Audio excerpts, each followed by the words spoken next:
Undue influence. Supreme Court clarifies lender duties for hybrid loan transactions.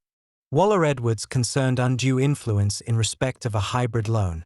That is a loan which is partly for joint borrowing by the couple and partly to discharge the debts of one party, often the husband, to the financial disadvantage of the other party, often the wife.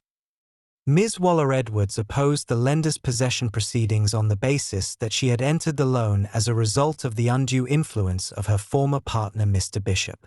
She also opposed the possession proceedings on the basis that, because some of the loan was being applied for Mr. Bishop's sole benefit, the bank should have been on inquiry of the risk of undue influence to Ms. Waller-Edwards and the lender's security should not be enforceable against her. The law had already been clarified as regards three-way loan transactions, i.e. transactions involving a couple and a lender, where on the face of the transaction the wife stands as surety for a loan for her husband, or vice versa. 3 cases in the early 1990s and 2000s established the Etridge Principle to the effect that, in such a circumstance, the lender was put on inquiry of undue influence.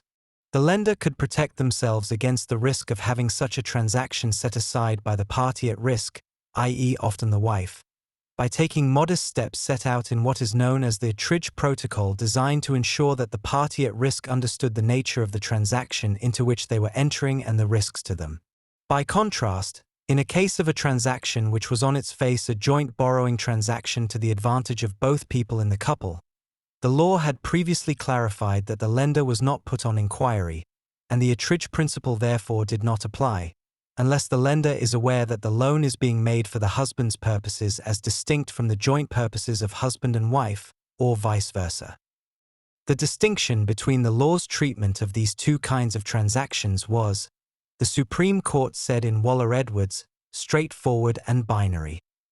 Waller-Edwards, however, clarified the law in respect of the more difficult middle ground situation of a hybrid loan. In Waller-Edwards, the lower courts had held it was a matter of fact and degree as to when a lender is put on inquiry of undue influence. In other words, the court was required to look at a non-commercial hybrid transaction as a whole and to decide, as a matter of fact and degree, whether the loan was being made for the purposes of the borrower with the debts, as distinct from their joint purposes. This would lead to a situation where lenders must carefully look at each hybrid transaction and determine the risk of undue influence.